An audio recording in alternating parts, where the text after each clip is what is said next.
কাপড় নিয়ে বেশ পরিপাটি করে দলা পাকিয়ে মেয়েকে ডাক দিল লতা। কমলিকা, এদিকে আয় মা। কি হয়েছে? নে, জামাটা উঁচু কর দেখি, প্যান্টটা ইয়ে কর। আমার এগুলো পড়তে ভালো লাগে না। ও আবার কি কথা? এখন তোর মাসিক চলছে, ন্যাকড়া না পড়লে রক্তের দাগ লেগে যাবে তো। তোমরা আমাকে ওই সবগুলো কিনে দিতে পারো না যেগুলো টিভিতে দেখায়? ওর তো অনেক দাম রে মা, আমি ওগুলোই ব্যবহার করব। জানো, স্কুলে আমার মতো কেউ না, সবাই প্যাড ব্যবহার করে। আর ম্যাডামও পড়িয়েছে ন্যাকড়ার থেকে নাকি প্যাডই খুব সেফটি। কি জানি রে মা, সারা জীবন তো ন্যাকড়া ব্যবহার করেই গেলাম। মাসের শেষে এই ন্যাকড়াকেই ভালো করে কেচে ধুয়ে মেলে পরিষ্কার করে আবার প্লাস্টিকে ভরে রাখি। আবার যখন হয় তখন মা এইসব পরো বলেই তো তোমারও তো চুলকানি হয়। কে বলেছে তোকে আমার চুলকানি হয়েছে? আমি শুনেছি, তুমি বাবাকে বলছিলে। বাবাও তো বললো ওই হাতুড়ে ডাক্তার নীলাঞ্জনের কাছ থেকে তোমাকে ওষুধ খাওয়াবে। আমাকে প্যাড কিনে দাও, না হলে রক্তে ভেসে যাক। মা আর মেয়ের তর্কাতর্কির মাঝখানে হঠাৎ করে ঘরের ভেতরে প্রবেশ করে কমল। বেলা গড়িয়ে প্রায় 2টো বাজে। আজকে শনিবার, কমলিকার মাসিক হওয়ার জন্য সে স্কুলে যায়নি। ঘরমাক্ত শরীরে গামছাটা গলা থেকে খুলে মাথার ঘাম মুছতে মুছতে ঘরে প্রবেশ করছে কমল। গলা খাকারি দিয়ে বলে, কি ব্যাপার, ঢুকতেই মা মেয়ের অশান্তি? দেখো না, মাসিক হয়েছে, দেখো, যার জন্য স্কুল গেল না, ন্যাকড়া পড়াচ্ছি, পড়বে না। কমল বলে, তোমার কি বুদ্ধি শুদ্ধি বলে কিছু হবে না লতা? আমি ওর বাপের সামনে মেয়ের এসব কথা বলছো? এইসব কোনো লজ্জা নয় বাবা। আর শোনো, আমাকে প্যাড কিনে দেবা, সব থেকে দামিটা। আমার স্কুলের বান্ধবীরা ওই প্যাড ইউজ করে। তাছাড়া স্কুলেও বলেছে ওগুলো খুব সেফটি। আর বাইরে পড়াশোনা করতে গেলে, মিশতে গেলে ওই ন্যাকড়াতে আমার রক্তের দাগ লেগে যায় প্যান্টের মধ্যে, পরে আমাকে বিরক্তের মধ্যে পড়তে হয়। কমল তাকিয়ে থাকে লতার মুখের দিকে। ভাবটা এমন যে একটু মেয়েকে বোঝাও, কত টাকা কি আছে, প্রত্যেক মাসে 2-3টে করে প্যাকেট কিনবো, আবার ফেলেও দিতে হবে। এমন না যে পুনরায় ধুয়ে মুছে ব্যবহার করা যায়। কমল পেশায় একজন সামান্য ভ্যান চালক। শহরে আর গ্রামে টোটোর পরিমাণ এত বেড়েছে যে ভ্যানওয়ালা অথবা রিক্সাওয়ালাদের জীবিকা নির্বাহ করাটাই এখন দায়। কয়েকটা দোকানের জন্য মাল টানে কমল, সেইখানেই মাসান্তে একটা মোটা টাকা পায়, তাও মেরে কেটে 2 থেকে 3 হাজার। এছাড়া প্রতিদিন প্যাসেঞ্জার টেনে কতই বা আয় করতে পারে। কমলের বয়স 38 থেকে 40-এর কাছাকাছি। বিয়ে করেছিল একদম বাচ্চা বয়সে। এই বয়স যখন 21 বছর, আর বছর ঘুরতেই জন্ম নিয়েছিল কমলিকা। স্ত্রী লতার বয়স তখন ছিল সবে 17। লতা এখনো রূপবতী, ইচ্ছে করলে আরো একবার বিয়ে দেওয়া যায়। রাস্তা দিয়ে লতা যখন বাজারের ব্যাগটা হাতে নিয়ে ওই পচা ধচা কয়েকশো মাছ, কয়েকটা আধ পচা সবজি কিনে বাড়ি ফেরে, তখন অনেকগুলো লোলুপ দৃষ্টি লতার গোটা শরীরটাকে চেটে নেয়। গরিব ঘরের দিন আনে দিন খায় বউটা, অথচ ওর কটা চোখের চাউনি, মাথা ভরা চুলের একটা বিরাট খোপা, শরীরের প্রতিমার মতো গড়ন, ঔদ্ধত বুক, ভারী নিতম্ব, পাতলা পেট, যাকে বলে অপসরীর উপমা। কি করে যে এত সৌন্দর্য ধরে রেখেছে এই শরীরটা! ছেঁড়া ফাটা শাড়ি, ব্লাউজের বগলতলা ছেঁড়া, কোনো একটা ব্লাউজের বুকের কাছে স্তনবৃন্তটাও স্পষ্ট বোঝা যায়, কিন্তু আঁচল টেনে সেটাকে ঢেকে রাখার চেষ্টা মাত্র। একটা ছোট্ট 1 চালার ঘর, চারিদিকে বেড়া দিয়ে ছাউনি করা, একটা খাট আছে একটা টিনের বাক্স, একই ঘরের মধ্যে মাটির উনুন আর কেরোসিনের স্টোভ, কয়েকটা বাসনপত্র, আর ছোট্ট টিন দিয়ে ঘেরা একটা শৌচালয়, প্লাস্টিক দিয়ে ঘেরা একটা বাথরুম, আর আছে একটা টিউবওয়েল। এই হলো কমলের সংসার। খুবই গরিব ওরা। আর এই গরিব পরিবারে এমন একটা মেয়ে জন্ম নিয়েছে যার সব কিছুতেই উচ্চাকাঙ্ক্ষা। কমল খুব একটা পড়াশোনা করতে পারেনি, আর স্ত্রী ক্লাস 3 পর্যন্ত পাস। মেয়েকে নিয়ে ওদের অনেক আশা। মেয়েকে নামি স্কুলে পড়াচ্ছে, এই তো মাধ্যমিক দেবে সে। মেয়েটিও পড়াশোনায় বেশ ভালো। ছোটবেলা থেকে কমলিকা স্বপ্ন দেখে মডেল হওয়ার। হতেই পারে, কারণ কমলিকা পেয়েছে তার মায়ের রূপ। ওই রকমই কটা চোখ, ফর্সা টুকটুকে গড়ন, প্রতিমার মতো দেহ, আর একটু একটু করে তো এখন ওর বুক ভারী হচ্ছে, নিতম্ব ভারী হচ্ছে, মাংসের তাল জমা হয়েছে শরীরের এদিক ওদিক। কমলিকার সঙ্গে প্রায় ওর মায়ের এই সব বিষয় নিয়ে খুঁটিনাটি ঝগড়া বাঁধতেই থাকে। মা প্রত্যেক দিন রান্না করে উঠতে পারেন না, 10-5টা বাড়িতে কাজ করেন, সব টাকা মিলিয়ে মাসান্তে স্বামী স্ত্রী যখন গুনতে বসেন তখন মাথায় হাত দিতে হয়। কিন্তু মেয়ে বড় হচ্ছে, তার ইচ্ছে পূরণ করার জন্যে এখন অনেক কিছু করতে হবে স্বামী স্ত্রীকে, সেটা কমল খুব ভালো করেই জানে। প্রতি মাসে মাসিক হওয়ার পরে এই এক অশান্তির সূচনা হয়। মেয়ে চায় দামি প্যাড ব্যবহার করতে, কারণ তার বান্ধবীরা সেগুলো ব্যবহার করে। বোঝে না একটা প্যাডের কত টাকা দাম, সেই প্যাডটাকে ধুয়ে যে ব্যবহার করা যায় না, এই সহজ বাংলাটা কমলিকা বুঝতে চায় না। বেশি বেশি করলেই বলে, আমাকে জন্ম দিতে কি আমি তোমাদের বলেছিলাম? একদিন রাগ করে কমল বলেছিল, তোর কিন্তু বড্ড মুখে মুখে তর্ক বেড়েছে, ঠাটি এমন একটা চর, হ্যাঁ আমাকে মেরেই ফেলো, জন্ম দেওয়ার সময় মনে হয়নি? তখনই তো গলা চিপে আমাকে মেরে ফেলতে পারতে। বাপ হয়েছ, আমার কোন ইচ্ছেটা পূরণ করো? হ্যাঁ কোন ইচ্ছেটা? সবাই সবাই স্কুলে কত দামি দামি খাবার নিয়ে যায়, পিৎজা, প্যাটিস, বার্গার, আর আমাকে দুটো শুকনো রুটি আর একটুখানি গুড়। বলো মানুষে খায়? মানুষে খায়? অবাক হয়ে তাকিয়ে থাকে কমল। ছোটবেলা থেকে যতটুকু পেরেছে না চাইতেই মেয়েকে সবকিছু এনে দিয়েছে, নিজেরা না খেয়ে ওকে মাংস ভাত মুখে তুলে দিয়েছে। আর লতা, সেও যে কটা বাড়িতে কাজ করে, প্রত্যেকটা বাড়ি থেকেই যা মাইনে পায় তার সবটাই স্বামীর হাতে দিয়ে বলে, দেখো না মাসান্তে যদি একটু মাংস টাংস। কিন্তু মেয়ে বোঝে না, এত গরিবের ঘরে এত উচ্চাকাঙ্ক্ষা মেয়ে জন্মগ্রহণ করতে নেই, করলেও দমিয়ে রাখতে হয়। কমল বারবার বলে, আমরা তো তোকে ঠিক মতো খাওয়াতে পড়াতে পারিনি, তা তুই ভালো করে পড়াশোনাটা কর না মা, করে একটু ভালো চাকরি বাকরি করে তোর ইচ্ছে। হ্যাঁ আমাকে তো জন্ম দিয়েছো ব্যবহার করার জন্যই না, এখন আমাকে দামি স্কুলে পড়াবা, তারপরে বড় হলে আমাকে বলবা যে হ্যাঁ চাকরি কর করে আমাদেরকে টান। কেন গো, কেন তোমাদেরকে টানবো? আমি কি বলেছিলাম আমাকে পৃথিবীতে নিয়ে এসো? কমল সেই দিন খুব আঘাত পেয়েছিল, আজকেও ঠিক একই অশান্তি। কমল বলল, ঠিক আছে এই মাসটা পরে নে, পরের মাসে দেখছি সব প্যাড ফ্যাড তোকেই টাকা দিয়ে দেবো, তুই বরং নিয়ে আসবি। আচ্ছা বাবা তুমি অনলাইনে অর্ডার করতে পারো না? এখন তো কত কিছু হয় অনলাইন।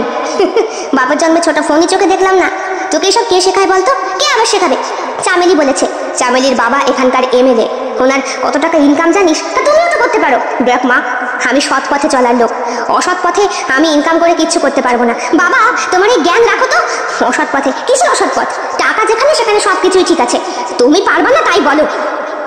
মেয়ে মায়ের হাত থেকে কাপড়ের ন্যাকড়াটা নিয়ে গট গট করে বাথরুমের দিকে চলে যায়। হ্যাঁ মেয়েটা বড় হচ্ছে, সত্যি বড় হচ্ছে, এখন একটু ভাবনা চিন্তা করা অবশ্যই উচিত। সেই দিন সন্ধ্যেবেলায় দাদু দিদা এসে হাজির হয়। কমলিকাকে বলে, কদিন পর তো মাধ্যমিক, ভালো করে কিন্তু রেজাল্ট করা চাই দিদি ভাই, চল না কদিন একটু দাদু দিদার বাড়ি বেরিয়ে আসবি। হ্যাঁ কি করবো, সেখানে তো আমার কারেন্ট নেই, এই পচা গরমে আমি মরি তাই না? এরকম করে কথা বলতে নেই। আপনারা হঠাৎ এলেন? জিজ্ঞেস করে কমল। হ্যাঁ খুব দেখতে ইচ্ছে করছিল মেয়েটাকে তাই। কমল যথাসাধ্য চেষ্টা করে শ্বশুর শাশুড়িকে খাওয়ানোর, তাদের অবস্থাও কমলের মতোই, তবে কিছুটা হয়তো ভালো। লতার 3-3টে দাদা আছে, তারাই সংসারটা টানে। কপাল ভালো যে বৌদিগুলো খোঁজ খবর নেয় লতার। লতার বাবারও আর্থিক অবস্থা খারাপ থাকার জন্যে পড়াশোনা ভাই বোনগুলোকে সেই রকম ভাবে করাতে পারেননি।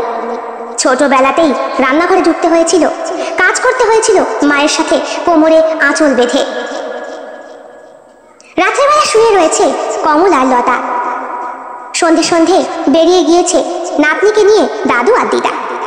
মামার বাড়িতে বেশ কদিন জমিয়ে মজা করা যাবে। বড় মামি খুব ভালো খাসির মাংস রান্না করে, আর ছোট মামি তো খুব গল্প গুজব করতে ভালোবাসে। এছাড়া মামার বাড়িতে গেলেই বড় মামার মেয়ের, মেজ মামার মেয়ের আর ছোট মামার মেয়ের অনেকগুলো পুরনো জামা কাপড়, প্যান্ট এগুলো নিয়ে আসা যায়। মাসি খাওয়ার পরপর বেশ কয়েকবার ওই প্যাড ব্যবহার করার সৌভাগ্য হয়েছিল। সেই থেকেই মাথার মধ্যে জেদ চেপে বসেছে, এরা যখন পারে আমি কেন পারবো না? বাচ্চা মেয়েটা বোঝে না ওর বাবা যে সৎ পথে থেকে ওকে সুখী একটা জীবন দিতে চায়। লতা স্বামীর বুকের ওপরে মাথা রেখে চোখের জল ফেলছে। কমল খানিকক্ষণ চুপ করে থেকে লতাকে বুকের মাঝে জড়িয়ে ধরে, বলে, কাঁদছো কেন? কাঁদবো না, মেয়েটা কিরকম কুলাঙ্গার তৈরি হচ্ছে বলো তো, মুখে মুখে তর্ক করে, আমার কষ্টটাকে বোঝে না। আমার খুব কষ্ট হয়। ও কি জানে না ওর বাবা মা কত কষ্ট করে ওকে পড়াশোনা করাচ্ছে? স্কুলের প্রত্যেক মাসে 550 টাকা করে ফিস লাগে। বছরে ভর্তির সময় 7,000 টাকা। মাধ্যমিক দেবে বলে আরো কত নিল। এসব কোথা থেকে হয়? কই, ওকে তো আমরা কখনো বলি না। তাহলে ও কেন? কেঁদো না, চোখের জলটা মোছো, কেঁদো না। একটা ঘরের মধ্যেই 3 জনে থাকতে গেলে স্বামী স্ত্রীর মধ্যেও হয়তো শারীরিক দূরত্ব তৈরি হয়, কিন্তু আজকে মেয়ে বাড়িতে নেই, সেই জন্যে 2 জন কাছাকাছি আসে। অনেক দিন পর মাথা থেকে কিছুটা টেনশন দূর করার জন্যও বোধহয় সহবাস করা অত্যন্ত প্রয়োজন। কমল ঘেমে নিয়ে স্নান করেছে, তার সঙ্গে লতা। বেড়ার ঘরে হাওয়া ঢোকে না ঠিকঠাক। কাপড় ঠিক করে সায়াটা পরে লতা বলে, সবই তো বুঝতে পারছো, কি করবে এখন বলো? শোনো, আজকে ভ্যান চালিয়ে যখন আসছি তখন এক অফিসারের সাথে কথাবার্তা হলো, বুঝলে, ওই বাচ্চার পড়াশোনার বিষয়ে টাকা পয়সা জমানো নিয়ে। তা সেখানে উনি একটা আমাকে হিসাব দেখালেন, কিন্তু আমার একার সিদ্ধান্তে তো হবে না। তুমি যদি... আমি আবার কি করব? মুখ্য সূক্ষ্ম মেয়ে মানুষ, আমি ওসবের কি বুঝি? আমি বুঝেছি, বুঝলে তো। বছর গেলে অন্তত 25,000 টাকা। 25,000? ও বাবা, বছরে বছরে। এই ধরো, যদি আমরা দিনে একবার করে খাই, সকালবেলা একটু চা মুড়ি খেয়ে, দুপুরটা কোনো রকম ঠাসি মেরে, তুমি না হয় সামান্য 2টো মুড়ি খেলে, আর তুমি... আমি বাইরে চা বিস্কুট খেলাম, আর দুপুরে আর বাড়ি আসবো না, ওই ভাত মেয়েকে খাওয়াবা, আর পরিমাণে একটু কম লাগবে। এই করে যদি মাসে অন্তত 2 থেকে 2,500 টাকা গোছাতে পারি, তাহলে 12 মাসে 24,000, আর 1,000 ঠিক হয়ে যাবে। তারপরে তুমিও তো বাবুদের বাড়ি থেকে মাইনে পাও। মাইনে যা পাই, মাসের শেষে তো 500-600 টাকাও হাতে থাকে না যে মেয়েটাকে ভালো মন্দ খাওয়াবো। কিন্তু এবার করতে হবে দাদা, এবার করতে হবে।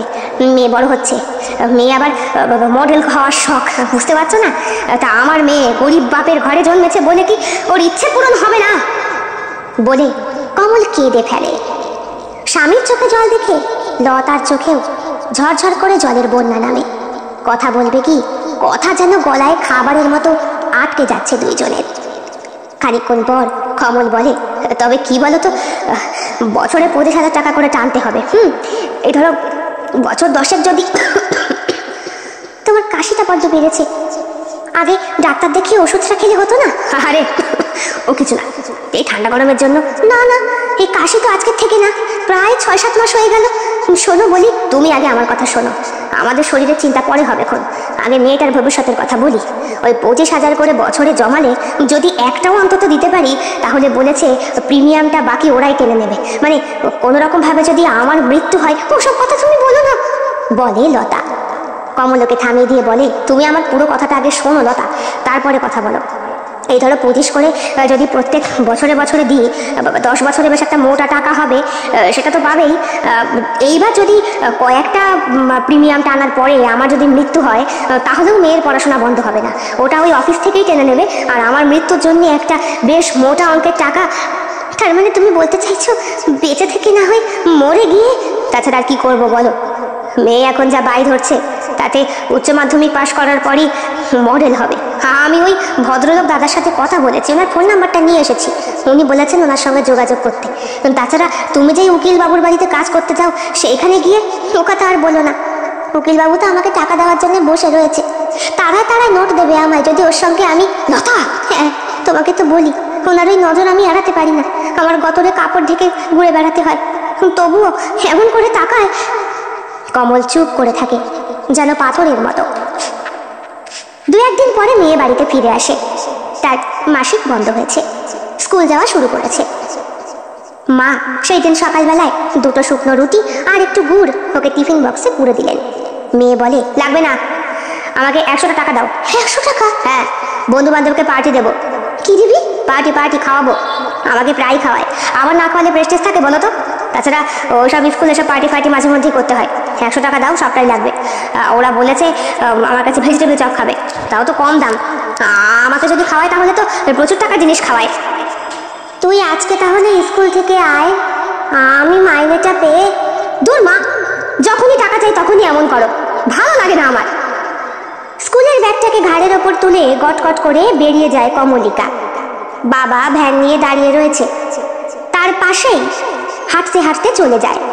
বাবা বুঝতে পারে বাড়িতে আবার একচোট অশান্তি হয়েছে। ঘরের কাজকর্ম সেরে লতা পাশের বাড়ি কাজ করার জন্য যায়। পরপর বেশ কয়েকটা বাড়িতে কাজ করার পর মিত্রদের বাড়িতে ওর শেষ কাজ। ওই বাড়িতেই সব থেকে বেশি সময় লাগে। মিত্র বাড়িতে লোক তেমন নেই, মিত্রবাবু একাই থাকে, অথচ কাজ বেশি। ওই লোকটা খুব খাটায় লতাকে, আর বিনিময়ে মাস গেলে মাত্র 700 টাকা দেয়। সব করে লতা, বাসন মাজা, ঘর ঝাড় দেওয়া, ঘর মোছা, কাপড় কাচা, শুকনো কাপড় আবার ছাদের থেকে তুলে নিয়ে আসা। মিত্রবাবু পেশায় উকিল ছিলেন, এখন রিটায়ার করেছেন। একসময় বউ ছেলে মেয়ে সবই ছিল, তবে ওনার চরিত্রের দোষের জন্য সকলেই ওনাকে ছেড়ে চলে গিয়েছে। ওকালতি জীবনে উনি অনেকবার সাসপেনশন পেয়েছিলেন। হ্যাঁ, এমনই মামলা মোকদ্দমায় একদিন জড়িয়ে ওনার জেল হওয়া থেকে বাঁচিয়েছিল ওনারই এক মক্কেল। এত দেরি করলে কেন? দেরি হয়ে গেল বাবু, সকালবেলায় মেয়ের জন্য খাবার করে দিয়ে আসতে আসতে। বাহ, মেয়ে কোন ক্লাস? এই তো এবার মাধ্যমিক দেবে। বাহ বাবা বাবা বাহ, তো মেয়ে তো বড় হয়ে গেল, মেয়ের বিয়ে থাওয়ার চিন্তা করো? না বাবু, আমি মেয়ের বিয়ে থাওয়া নিয়ে চিন্তা করি না। মেয়ের সন্তান হয়েছে তো কি হয়েছে, পড়াশোনা করুক, বড় হোক, ওকে তো বার্তা দিতে হবে। বাহ, তোমার চিন্তাধারা দেখে আমি খুব খুশি। তা মেয়েকে তো মিশনারি স্কুলে পড়াচ্ছ, খরচ সাপেক্ষ চালাতে পারো? সে চলে যায়। বাহ বাবা বাহ, তা আমার প্রস্তাবটা একদিন স্বীকার করলেই তো পারো। আমার তো এখন রিটায়ার্ড লাইফ, তার উপরে তোমার বৌদিও আমার কাছে থাকে না। কতগুলো দিন হয়ে গেল, গা হাত পা কি ব্যথা, একটু টিপে দেওয়ার লোক নেই। লতা চুপ করে থাকে, কারণও জানে গা টিপে দেওয়ার নামে ঠিক কি টিপতে চাইছেন উনি। লতা এড়িয়ে যায়, কাজকর্ম করে। হঠাৎ করে ওর মনে পড়ে মেয়ের স্কুলের সেই টাকা চাওয়ার কথা। বাবু, আমার মাইনেটা কদিন আগে দেবেন? কদিন আগে বলতে তো এখনো প্রায় দিন 15 বাকি। এই তো সবে কদিন আগেই মাইনে হলো। আসলে বাবু টাকার খুব দরকার, মেয়েটা 100টা টাকা চেয়েছে, বলেছে ওর স্কুলের বন্ধুদের খাওয়াবে। বাহ, সে তো ভালো কথা, কিন্তু বাবু টাকা পাবো কোথায়? যদি আপনি মাইনেটা একটু আগে আগে দেন। 100 টাকা?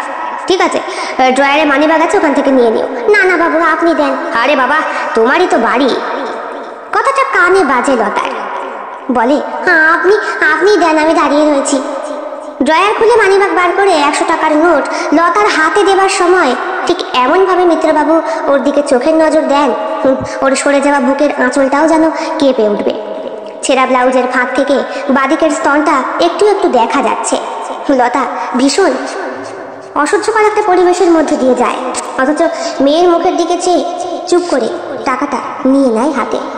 আর সেই মুহূর্তে মিত্রবাবু খপ করে ওর হাতটা ধরে ফেলেন, বলেন 700 টাকা থেকে কিন্তু 100 টাকা বাদ। আচ্ছা ঠিক আছে, সেই না হয় কম দেবে, কিন্তু এরকম হুটহাট টাকা চাইতে গেলে তো আমাকেও কিছু দিতে হয়।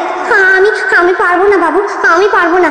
তোমাকে তো রানী করে রাখবো বলেছি, তুমি এত সুন্দরী একটা মেয়ে, কত কম বয়স, তার উপরে এই বয়সে একটা বেকার ছেলেকে বিয়ে করে আমার স্বামী যা ইনকাম করে তাতে আমার হয়ে যায়। লতা, কি করে যে বলো, পালকের মতো নরম তোমার এই দেহটা, তোমাকে আমি রানী করে রাখবো, প্রয়োজনে তোমাকে আমি আবার বিয়ে দেবো। তোমার মেয়েকে ভুলে যাও, একটা অসভ্য বাঁচাল তৈরি হচ্ছে, রাস্তাঘাটে তোমাদেরকে কিভাবে অপমান করে। কিছুদিন আগেরই ঘটনা, কমলিকা মা বাবার সাথে বাজারে গিয়েছিল। সেইখানে মিত্রবাবু একটা চায়ের দোকানে বসে চা খাচ্ছিলেন। মেয়ের পছন্দ করা একজোড়া জুতো কিনে দিতে পারেনি বলে কমলিকা বিশ্রীভাবে ভরা বাজারের মধ্যে বাবাকে এবং মাকে গালাগালি দিয়েছিল, বলেছিল সার্ভেন্ট। সেই কথার মানেটা বুঝে ওঠা হয়নি ওদের। বাড়ি এসে মিত্রবাবুর মুখে লতা প্রথম যখন শব্দের মানেটা শোনে তখন আকাশ থেকে পড়ে, তবুও পেটের সন্তান মনে করে লতা ক্ষমা করে দেয়। এই সময় লতার হাত ধরে টানটানি করছে মিত্রবাবু, আর লতা নিজের আঁচল বাঁচাতে ব্যস্ত। অনেক কষ্টে নিজেকে সামনে নিয়ে ঘরের কাজ কোনো রকম করেই ঘর থেকে দৌড়ে বাইরে বেরিয়ে আসে। হে কি, তুমি কখন এলে? অনেকক্ষণ। আজকে মিত্রবাবুর কাছ থেকে ফিরতে এত দেরি হলো? হ্যাঁ, 100 টাকা চেয়ে নিয়ে এলাম। মেয়েটা চেয়েছে কি জন্য বলো তো? ওর বন্ধুদের নাকি খাওয়াবে। দিন দিন মেয়েটার উচ্চ আশা বেড়েই চলেছে। ও কি বোঝে না যে ওর জন্য আমরা কতটা করি? ছাড়ো না, ছেলে মানুষ, বড় হলে ঠিক। না না লতা, বড় হলে ও বুঝবে না, ও এখনই। শোনো, আমার সঙ্গে একটু যেতে পারবে এক জায়গায়? কোথায়? এই ভর দুপুরে কিছু খাওনি? খেলে হবে না, যেটা ভেবেছি গত রাতে ওটাই করতে হবে, না হলে মেয়েটার ভবিষ্যৎ করতে পারবো না। চলো, একটু ঠান্ডা জল দাও তো। রোগা হয়ে যাওয়া দেহেতে এতটুকু বল নেই। লতারও পেটে ভাত পড়ে না, তবুও ওর দেহটা যেন বাঁধ মানে না। স্বামীর বুকের পাঁজর দেখা যাচ্ছে, পরনের গেঞ্জিটা ছেঁড়া, লুঙ্গিটা গুটিয়ে শুটিয়ে কায়দা করে পরা প্যান্টের মতো। বলে, এইরকম পোশাক পরেই যাবা? হ্যাঁ, গরিবের আবার। চলো, আমার গামছাটা দাও দেখি। তুমি ভ্যানে বসো, আমি চালাচ্ছি। ঠাটা পোড়া রোদে কতদিন বলেছি ফুটপাত থেকে একটা ছাতা হাসালে।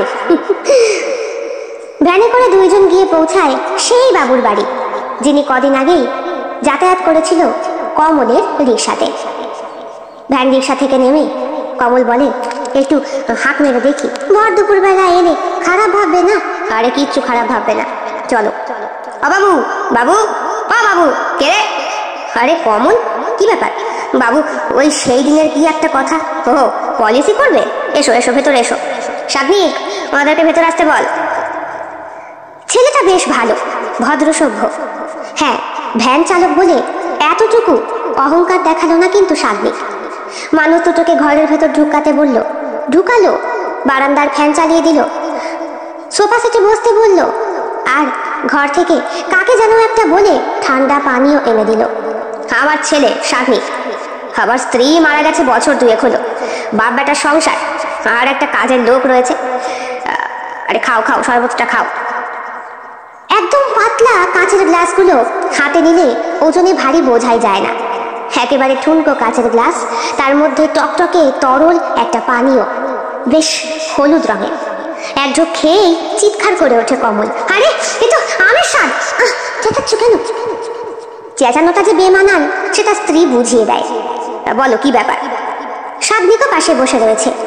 কমল নিজের উৎসাহ সামলাতে না পেরে বলে, আপনার বেটা বেশ ভালো। হ্যাঁ, মিশনারি স্কুলে পড়াশোনা করতো, এই তো কলেজ পাশ করেছে, ইঞ্জিনিয়ার হওয়ার শখ। চোখাচোখি করে কমল আর লতা। ওদের মেয়েও তো মিশনারি স্কুলে পড়ে। কোথায় কোনো সজ্জন ব্যক্তি বাড়িতে এলে এরকম ব্যবহার তো কখনো করে না। উল্টে ভিখারি ভিক্ষা চাইতে এলে তাকেও দূর দূর করে তাড়িয়ে দেয় কমলিকা। এই মেয়ে আর এই ছেলে দুইজনেই তো একই রক্ত মাংসে গড়া মানুষ, অথচ কি এমন ভুল হলো যে কমলিকা অত অহংকারী হলো আর সাগ্নিক একেবারেই মাটির মানুষ? আপনারা বসে কথা বলুন, আমি আসছি। সাগ্নিক একটা বাইক নিয়ে বেরিয়ে গেল। লোকটি দীর্ঘ নিঃশ্বাস ছেড়ে বললেন, ছেলেটিকে এখন সুপাত্রে দান করতে পারলেই বাঁচি, বুঝলে কমল? ছেলে আমার সাচ্চা, চাকরি বাকরি পেয়ে আমাকে শুদ্ধ নিয়ে যাবে বলেছে। আর ওর চাকরি তো এখানে হবে না, হবে বিদেশে। খুব ভালো তো পড়াশোনায়। ছোটবেলা থেকেই আমার ছেলেটা ভীষণ মিশুকে। 5টা টাকা ইনকাম করতে আমার যে কত কষ্ট হয় ছেলে খুব ভালো করে বোঝে। হাঁ করে থাকে কমল আর লতা। এরপরে কমল বলে, আপনি বলছিলেন একটা পলিসি, বছরে 25,000 টাকা নাকি? ও আচ্ছা আচ্ছা, 25,000 টাকা পারবে তো? পারবো পারবো বাবু, মেয়ের জন্য সব পারবো। তোমার মেয়ে কিসে পড়ে? মিশনারি স্কুলে পড়ে, এই মাধ্যমিক। বাহ বাবা বাহ, ভালো তো। তাহলে মেয়ে তো নিশ্চয়ই খুব ভালো, তোমাদের মতোই। কমল আর কিছু বলতে পারে না। মেয়ে যে ওদের মতো নয় এই কথাটা বলতেও বুকে বাঁধছে মা বাবার।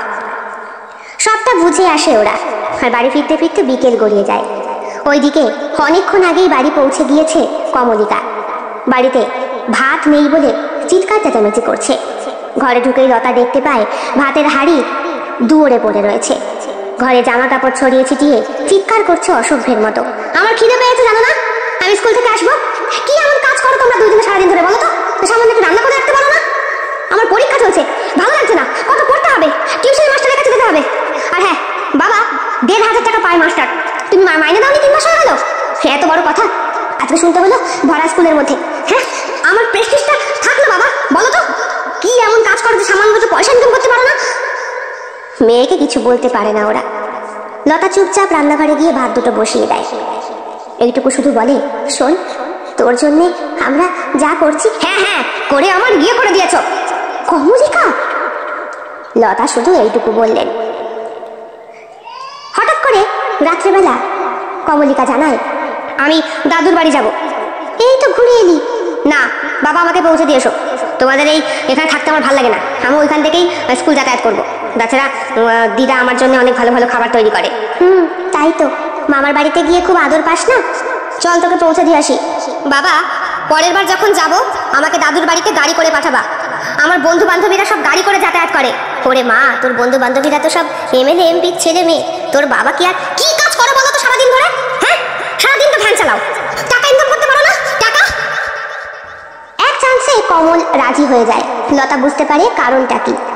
মেয়েকে বাড়ি পৌঁছে দিয়ে এসে ওরা পেপার পত্রগুলো নিয়ে বসে। ক লিখতে কলম ভাঙা কমলের অবস্থা সত্যিই করুণ। সবকিছু ফিল আপ করে দিয়েছেন ওই লোকটি, শুধু বলেছেন টাকাটার জোগাড় করতে পারবে তো? বছরে 25,000, বুঝতেই পারছো। হ্যাঁ হ্যাঁ পারবো বাবু। স্ত্রীর দিকে তাকায় কমল। লতা ওর চোখের চাউনি বোঝে। মেয়েটাকে আজকে বাড়িতে রাখা হয়নি, এই সুযোগটা তো কাজে লাগানো খুব দরকার। লতা জড়িয়ে ধরে কমলকে। ওর শীর্ণ বুকের মাঝে টপ টপ করে জলের ফোঁটা দুর্গন্ধ গেঞ্জিটাকে ভিজিয়ে দিচ্ছে। কমল বলে, মেয়েটার জন্য এটুকু তো করতেই হবে লতা। আমরা না মা বাবা হয়েছি?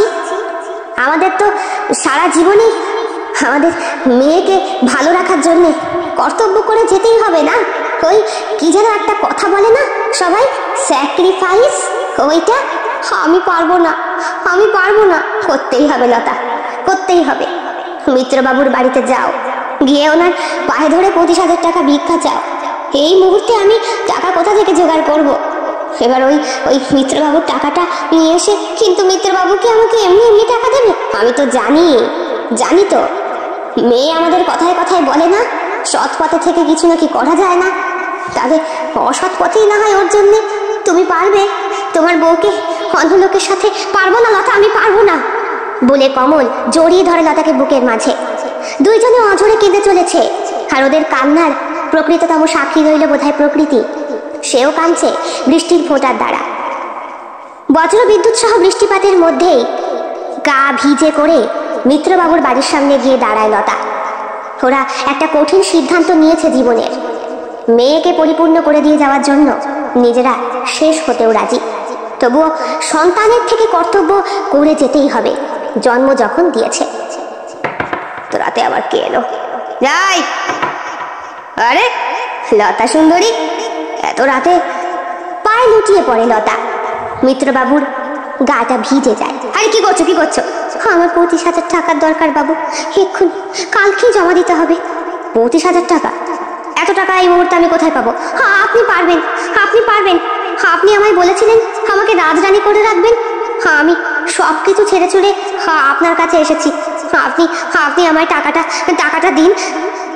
চোখ দুটো জল জল করে ওঠে মিত্রবাবুর।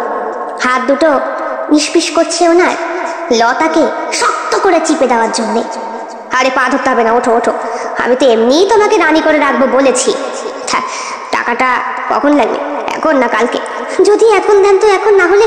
আরে এখন তো বৃষ্টি হচ্ছে, টাকাটা তো ভিজে যাবে, কালকে বরং নিও। সঙ্গে সঙ্গে লতার মাথায় খেলে যায়, কালকে তো হবে না, কারণ কালকে টাকাটা জমা দিতে হবে ওই ভদ্রলোকের কাছে। আপনি এখনই আমায় দিন, প্রয়োজনে তুমি আমায় কি দেবে? এত বছরের ভালোবাসা, এত বছরের বিশ্বাস, স্বামীর প্রতি কর্তব্য, সব কিছু ভুলে গিয়ে লতা জড়িয়ে ধরে শেষ পর্যন্ত মিত্রবাবুকে। বছর 60-এর মিত্রবাবু একটা কচি মেয়েকে ধরে রীতিমতো লাফাচ্ছেন। লতা নিজের ঠোঁটে কোনো পুরুষকে স্থান দিতে দেয়নি স্বামী ছাড়া। আজ দিল মেয়ের জন্য। আজ এইটুকুই, আপনি টাকাটা দিন, আমি পরশু দিন আসবো। পরশু কেন? কালকেই চাই। না না পরশু। ঠিক আছে, এতদিন যখন ওয়েট করিয়েছ, একটু দাঁড়াও। আলমারি খুলে 25,000 টাকা বার করে দিলেন মিত্রবাবু। বললেন, আরো লাগবে? না, তবে আমি কিন্তু আপনার রাজরানী। আরে বাবা হ্যাঁ, পথের কাটা তো হবে কমল, তাকে সরিয়ে ফেলতে আমার 2 দিনও সময় লাগবে না। ঠিক যেরকম বলেছো সেই রকমই হবে। পরশুদিন কমল যখন ভ্যান নিয়ে বেরোবে, তখন 4 চাকা একটা লরি ওকে পিষে দিয়ে যাবে, এই তো। লতার বুকটা ফেটে যাচ্ছে। পলিসির নিয়ম অনুযায়ী যদি একটা জিনিস জমা দেওয়া হয় একবার, তাহলে মেয়ের পড়াশোনার জন্য সবটাই ওই কোম্পানি দায়িত্ব নেবে, আর জমা দিতে হবে না প্রিমিয়াম। যদি জমা দেওয়ার একদিনের মধ্যেও সেই ব্যক্তি বা বাবা মৃত হয়, তার মরার পরেও কিছু একটা টাকা লতা পাবে। তবে লতা সেই টাকা গ্রহণ করবে না। বিশেষ করে অ্যাক্সিডেন্টলি মরণ যেগুলো। কমলকে ঠিক অ্যাক্সিডেন্ট করেই তো মরতে হবে, তাহলে 25,000 টাকার বেনিফিট হিসাবে লতাও একটা অঙ্ক পাবে। সেই অঙ্কটা আবার মেয়ের নামে ফিক্সড হবে, আর মেয়ে তো 18 বছরের পরে নির্দিষ্ট একটা টাকা পাবেই পাবে। নিয়মটা বুঝতে খুব কষ্ট হলেও সমীকরণটা করতে এতটুকু অসুবিধে হলো না লতার আর কমলের। কিছুক্ষণ আগেই কমল এই কঠিন সিদ্ধান্তটা নিয়ে নিয়েছে। শোনো লতা, সারা জীবন দিয়েও এত টাকা রোজগার করতে পারবো কিনা সন্দেহ। লোকে এখন আর ভ্যানে চলে না। তার উপরে মাস গেলে 3000 টাকা থোক মাসোহারা আমি পাই মুদি দোকান থেকে। তাতে কি আর সংসার চলে? মেয়ে বড় হচ্ছে, মডেল হবে, ওর প্রচুর টাকার দরকার। একটা প্রিমিয়াম জমা দিলেই নাকি বাদবাকিগুলো কোম্পানি টানে। তুমিও আমি মরে গেলে আমি অ্যাক্সিডেন্টলি মরবো, না হলে আবার পাবে না। স্বাভাবিক মৃত্যুতে এরা টাকা দেয় না। আমি তোমার জীবন নিয়ে টাকা নিতে পারবো না গো। বেঁচে থেকেই বা কি হবে লতা? কি হবে? কি করতে পারলাম? এত বড় হলো মেয়েটা, এখনো পর্যন্ত ওর নামে কিচ্ছু বোঝাতে পারিনি। তার উপরে তুমি, সারা জীবন তোমাকে আলু সিদ্ধ ভাত খাইয়েই ভালোবেসে তোমাকে বিয়ে করেছিলাম কি এই জন্য? বলে আবার এক চোট কান্না করে কমল আর লতা। হ্যাঁ, মেয়েটা কিছুই জানতে পারলো না। সে দোষ দিয়েই গেল তার বাবা মাকে। অনেক রাতে লতা পথ দিয়ে অতগুলো টাকা নিয়ে বাড়ি ফেরে। পথে অসংখ্য শিয়াল আর কুকুর রয়েছে, তবে এরা মানুষের পোশাকধারী। এমনি জন্তুগুলোও বোধহয় লতাকে চিনে ওর পা শুকে চলে যেত। কিন্তু মদ্য মাতালগুলো লতাকে রীতিমতো তাড়া করেছে। টাকার নেশায় নয়, ওর শরীরের নেশায়। কমল দাঁড়িয়েছিল মিত্রবাবুর বাড়ির থেকে কয়েকটা বাড়ি পরেই ভ্যান নিয়ে। জানে এত রাতে লতাকে একা পেলে কুকুর শিয়ালের মতো ছিঁড়ে খাবে এরা। একেই লতার শরীরের ওপরে অনেকেরই একটা মোহমায়া জড়িয়ে রয়েছে। কি হলো? হাঁপাচ্ছ কেন? তাড়াতাড়ি চলো, ছেলেগুলো পিছু করেছে। তাড়াতাড়ি কমল ওকে ভ্যানে চড়িয়ে নিয়ে নিজের বাড়ির সামনে নিয়ে আসে। টাকা এনেছো? এনেছি। আমার তো ইচ্ছে করছে না গো, চোখের সামনে বিধবা হব। আমি শাঁখা সিঁদুর আর কিছুক্ষণের জন্য পড়ে আছি, তুমি ভাবতে পারছো? বলে লতা জড়িয়ে ধরে কমলকে। কমল বলে, শেষবারের মতো, আজকে শেষবারের মতো তোমায় একটু ভালোবাসবো। পরের দিন খবর যায় সেই ব্যক্তির কাছে, ওরা 25,000 টাকা জোগাড় করে ফেলেছে। সাগ্নিক বলল, এত সকাল সকাল এলেন? এখনই তো অফিস খোলেনি।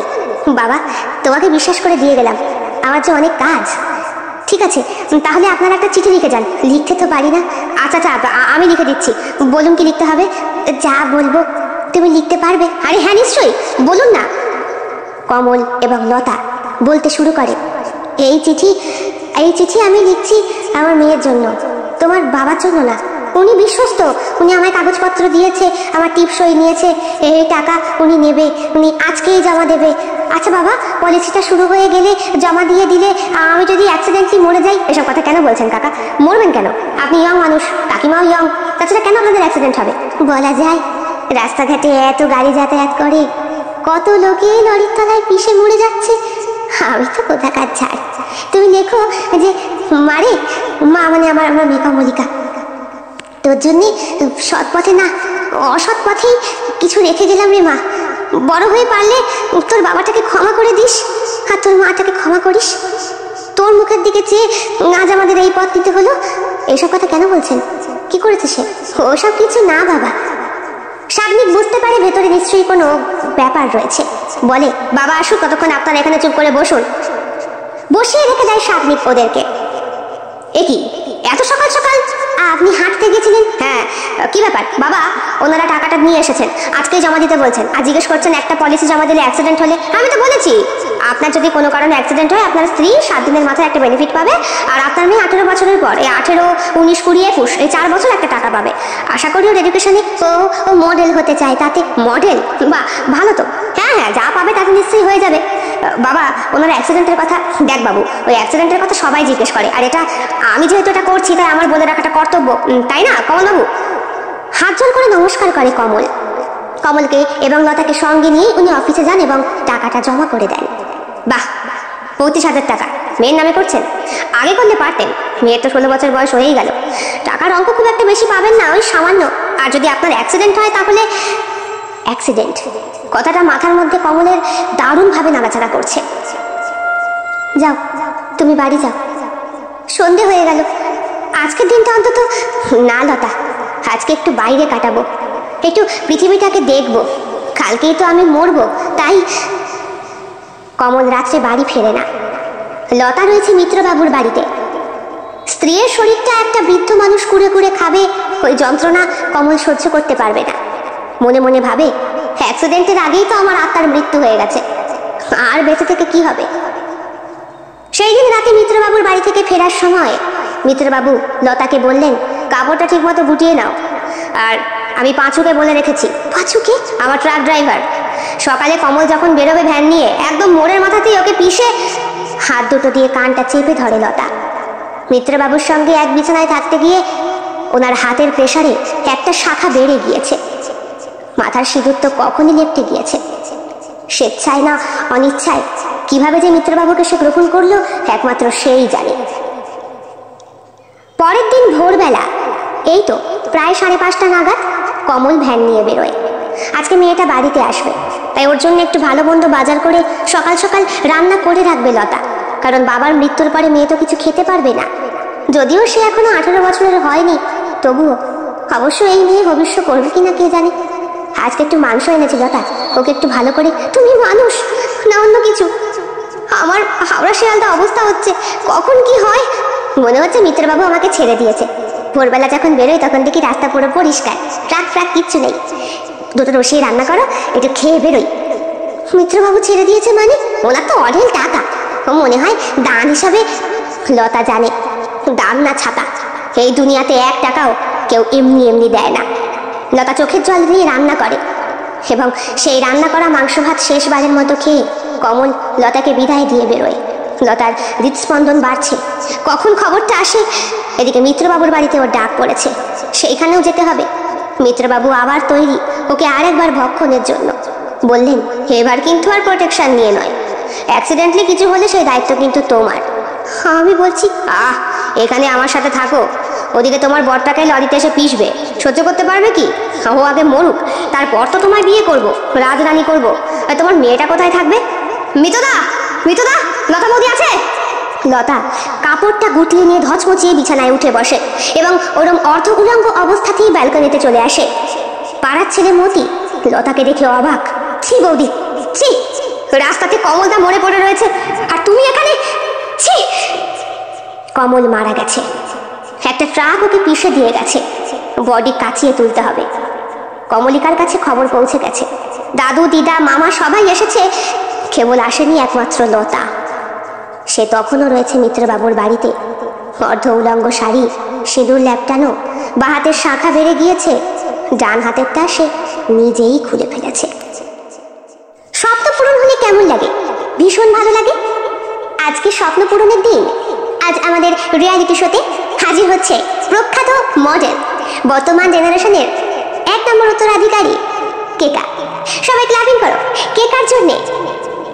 সুন্দর পোশাক পরে একটি মেয়ে স্টেজে এসে হাজির হয়েছে। হ্যাঁ, শরীরে তার মায়ের গড়ন, মাথার চুল থেকে পায়ের নখ পর্যন্ত।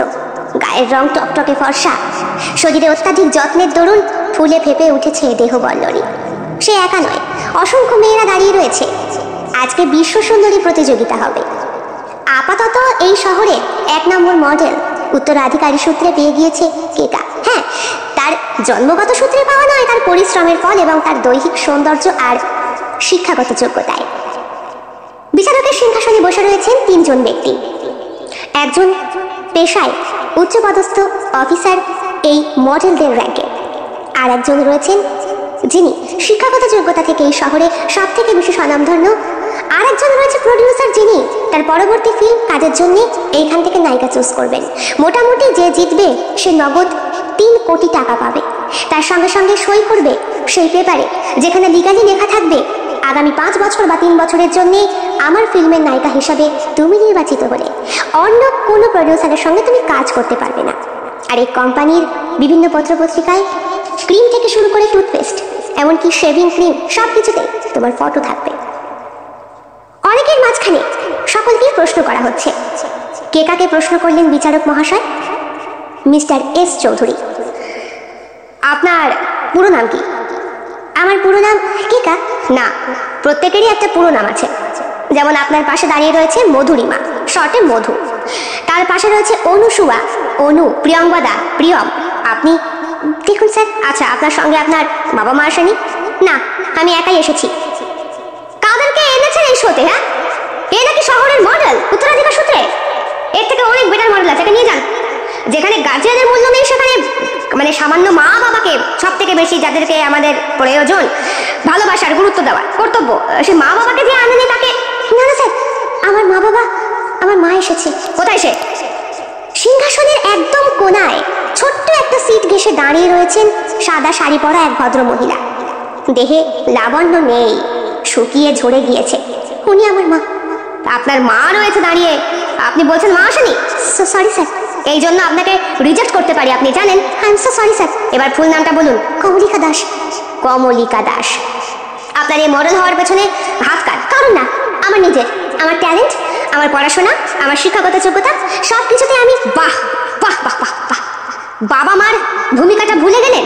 বাবা তো অ্যাক্সিডেন্টে মারা গিয়েছে। কি করেছে আমার জন্য? আমার মা নষ্টা মেয়ে ছেলে, নিজের চরিত্রে কলঙ্ক লাগিয়ে আমার বাবা অ্যাক্সিডেন্ট হয়ে পড়ে থাকলো, আর মা কিনা চট।